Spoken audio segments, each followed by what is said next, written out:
आपको यह बताएंगे कि अब आतंकवादियों ने अपने हमलों में शूटिंग करने के साथ साथ इन हमलों की कैमरे से शूटिंग करना भी शुरू कर दिया है और अब आतंकवादी अपने हमलों के ऐसे वीडियोस बना रहे हैं जैसे वो हॉलीवुड के लिए कोई एक्शन फिल्म बना रहे हो। यमन के आतंकवादी संगठन हूती ने 20 नवंबर को रेड सी में जिस कार्गो शिप को हाईजैक किया था, अब उस घटना का एक वीडियो जारी किया गया है और यह वीडियो उन्होंने ही जारी किया है।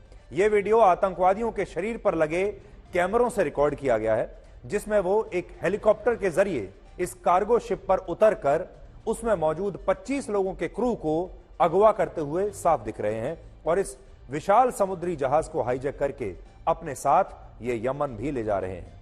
हूती के आतंकवादियों ने कहा है कि उन्होंने इस कार्गो शिप को इसलिए हाईजैक किया क्योंकि यह कार्गो शिप इजराइल का है, जबकि इजराइल का यह कहना है कि यह जहाज ब्रिटेन की एक कंपनी के नाम पर रजिस्टर्ड है, जिसे जापान की एक कंपनी ने लीज पर लिया हुआ है।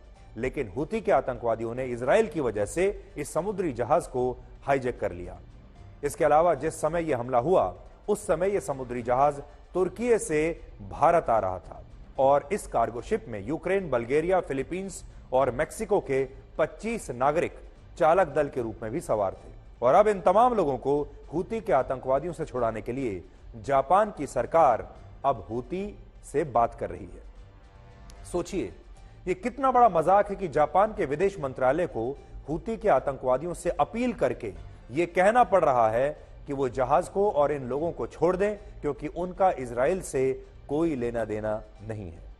आज जब आप इस समुद्री जहाज के लाइव हाईजैक का ये वीडियो देखेंगे तो आपको पता चलेगा कि अब आतंकवादी हमले करने के साथ साथ उन हमलों की फिल्मों जैसी शूटिंग भी करते हैं और अब वो जमाना आ चुका है, अब वो जमाना जा चुका है जब इस तरह के आतंकवादी हमले छिपकर किए जाते थे। एक बहुत बड़ा जो अंतर है, पहले आप ये वीडियो देख लीजिए और उसके बाद हम आपको बताते हैं कि पुराने जमाने के आतंकवादी कैसे थे और अब आतंकवाद के जो नया जमाना आया है ये इस दुनिया को किस तरफ लेकर जा रहा है। लेकिन पहले देखिए कि जब एक कार्गो शिप हाईजैक होता है, इससे पहले आपने उसका लाइव वीडियो कभी नहीं देखा होगा। अब याद करके देखिए, उसामा बिन लादेन और बगदादी के जमाने तक ये आतंकवादी जो हैं ये छुप कर रहा करते थे। इनके अड्डों के बारे में किसी को पता नहीं होता था और ये किसी गुफा से या किसी मकान से या अपने किसी अज्ञात अड्डे से अपने वीडियोस शूट करके दुनिया तक पहुंचाते रहते थे।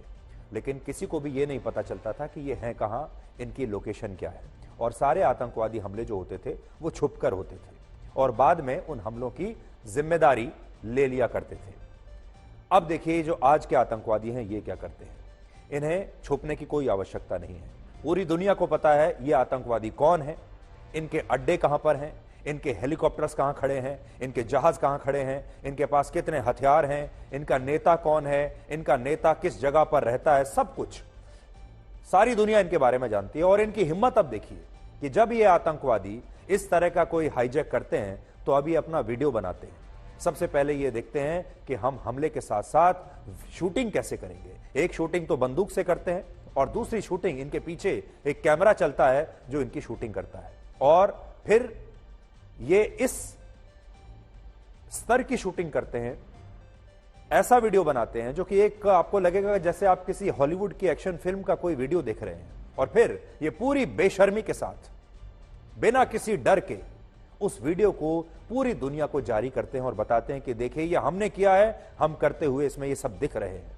और पूरी दुनिया की जो सरकारें हैं वो मजबूर हो जाती हैं कि आतंकवादी संगठनों के साथ भी बातचीत का कोई चैनल खोला जाए। और अब तो बहुत सारे आतंकवादी अलग अलग देशों में सरकारें तक चला रहे हैं। आपने देखा होगा हमास जो है वो सिर्फ एक आतंकवादी संगठन नहीं है, वो सरकारें भी चलाता है, वो चुनाव भी लड़ता है, उनके सांसद भी हैं, विधायक भी हैं। इसी तरीके से हूती भी है, हूती भी राजनीति में आ चुका है और अब बड़ी संख्या में, तालिबान को तो आप जानते ही हैं। तो अब ये आतंकवाद का एक दूसरा नया जमाना आ चुका है जब ये आतंकवादी अब किसी से डरते नहीं, अब ये छुपते नहीं और पूरी बेशर्मी के साथ अपने वीडियोस बनाते हैं। इनका एक अलग प्रचार तंत्र चलता है और इनके अलग से अपना आपने देखा होगा सोशल मीडिया हैंडल्स हैं, इनके प्रवक्ता हैं, इनके पास कम्युनिकेशन की एक टीम है, इनके पास अपने कैमरे हैं, पूरा इक्विपमेंट रखते हैं ये और अब पूरी दुनिया को ये अपनी हर गतिविधि के बारे में बिना किसी डर के बताते हैं। तो यह बदलाव आया है आज से 10 साल पहले और अब में। अब आपको एक और वीडियो दिखाते हैं, और यह वीडियो है टीवी के लाइव ब्रॉडकास्ट को हाईजैक करने का। अभी तो आपने शिप का हाईजैक देखा, लेकिन सोचिए किसी चैनल पर इस समय एक लाइव ब्रॉडकास्ट चल रहा है। जैसे उदाहरण के लिए मान लीजिए अभी आप ब्लैक एंड व्हाइट देख रहे हैं आज तक पर, और ये लाइव है, ये लाइव ब्रॉडकास्ट चल रहा है। और इस ब्रॉडकास्ट को अगर कोई हाईजैक कर ले और अपनी बात कह दे उस दौरान, तो क्या होगा? 19 नवंबर को जब अहमदाबाद के नरेंद्र मोदी स्टेडियम में क्रिकेट के वर्ल्ड कप का फाइनल मैच चल रहा था और वो टीवी पर लाइव आ रहा था, दुनिया भर के करोड़ों लोग उसे देख रहे थे, उस दौरान बेन जॉनसन नाम का एक लड़का स्टेडियम में सुरक्षा घेरा तोड़कर विराट कोहली के पास पहुंच गया, और इस लड़के ने जो टी शर्ट पहनी हुई थी उस टी शर्ट पर लिखा था फ्री पैलेस्टाइन और स्टॉप बॉम्बिंग पैलेस्टाइन, यह लिखा हुआ था। यह किसी मकसद से एक संदेश देने के लिए इस मैदान तक आया। पुलिस का कहना है कि यह लड़का ऑस्ट्रेलिया का नागरिक है जो वर्ल्ड कप फाइनल के लाइव प्रसारण के दौरान टीवी पर फिलिस्तीन में इजराइल द्वारा किए जा रहे हमलों की तरफ लोगों का ध्यान आकर्षित करना चाहता था, और इसीलिए उसने इस सुरक्षा घेरे को तोड़ा और मैदान तक पहुंच गया। लेकिन असल में यहां बात सिर्फ इतनी नहीं है। इस व्यक्ति ने उस समय टीवी के लाइव ब्रॉडकास्ट को एक तरीके से हाईजैक करने की कोशिश की जब विराट कोहली बैटिंग कर रहे थे, और सबसे ज्यादा दर्शक उसी समय इस मैच को देख रहे थे, करोड़ों की संख्या में। और इस लड़के ने यह सब कुछ फिलिस्तीन के लोगों के लिए किया। लेकिन फिलिस्तीन में हकीकत में क्या हो रहा है, आज आपको वो भी जरूर देखना चाहिए। फिलिस्तीन में हमास के आतंकवादियों ने वहां की तमाम मस्जिदों को बारूद से भर दिया है, और इन मस्जिदों से ये आतंकवादी इजराइल पर लगातार रॉकेट दाग रहे हैं। यानी लड़ाई के लिए, जंग के लिए मस्जिदों का इस्तेमाल हो रहा है। इजराइल की सेना ने गाजा की एक ऐसी ही मस्जिद का वीडियो जारी किया है जिसका हमास के आतंकवादी अपने जिहाद के लिए दुरुपयोग कर रहे थे। और हैरानी की बात यह है कि गाजा के लोगों ने और यहां तक कि मुस्लिम देशों ने भी एक बार भी इसका विरोध नहीं किया कि आतंकवादी मस्जिदों में हथियार और बारूद आखिर कैसे रख सकते हैं, यह धर्म के खिलाफ है। इन दोनों ही जगहों में एक बात कॉमन है, जो अभी हमने आपको 2 वीडियोस दिखाए। हमने आपको यह दिखाया कि हूती के जो आतंकवादी हैं, जब उन्होंने उस समुद्री जहाज का हाईजैक किया, उस समय ये आतंकवादी धार्मिक नारे लगा रहे हैं। वीडियो में भी आपने देखा होगा, ये खुलेआम धार्मिक नारे लगाते हुए उस शिप को हाईजैक कर रहे हैं, लोगों को बंदी बना रहे हैं। पहली बड़ी बात तो यह है कि ऐसा कौन सा धर्म है जो इस तरह के हाईजैक की इजाजत देता हो? ऐसा कौन सा धर्म है जो बेकसूर लोगों को बंदी बनाने की इजाजत देता हो? ऐसा कौन सा धर्म है जो कहता हो कि आप किसी इस तरह समुद्री जहाज को, किसी हवाई जहाज को ऐसे हाईजैक कर सकते हैं?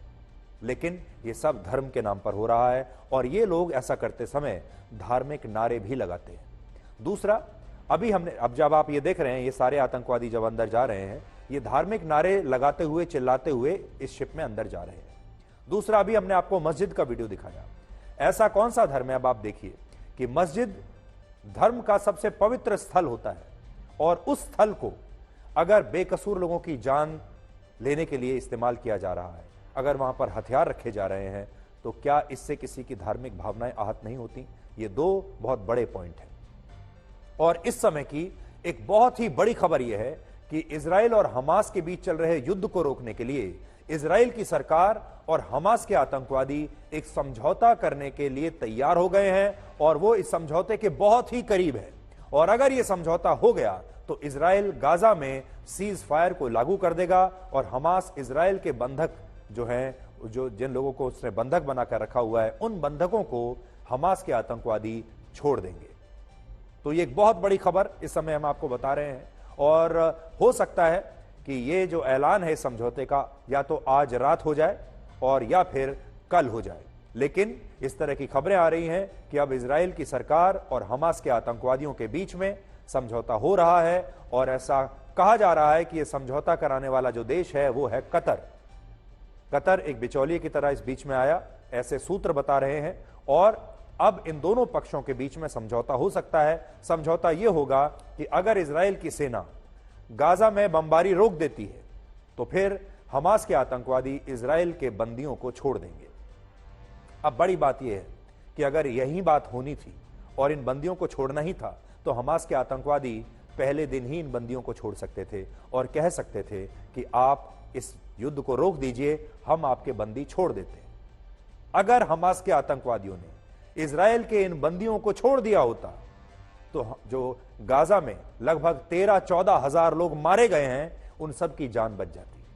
अब आप देखिए, हश्र बाद में भी वही हुआ, बाद में भी यही सीज फायर हुआ, बाद में भी यही युद्ध रोकने की संधि होगी और बाद में भी ये दोनों जो पक्ष हैं आपस में बातचीत करेंगे, लेकिन वो लगभग 13-14-15 हजार जो लोग मारे गए हैं उनकी जान अब वापस नहीं आएंगी। वो जो परिवार बर्बाद हो गए हैं, जो बच्चे मारे गए हैं, महिलाएं मारी गई, उनकी जान वापस नहीं होगी। वो परिवार अब दोबारा नहीं बसेंगे, वो घर दोबारा नहीं बसेंगे जो इन हमलों में अब नष्ट हो चुके हैं।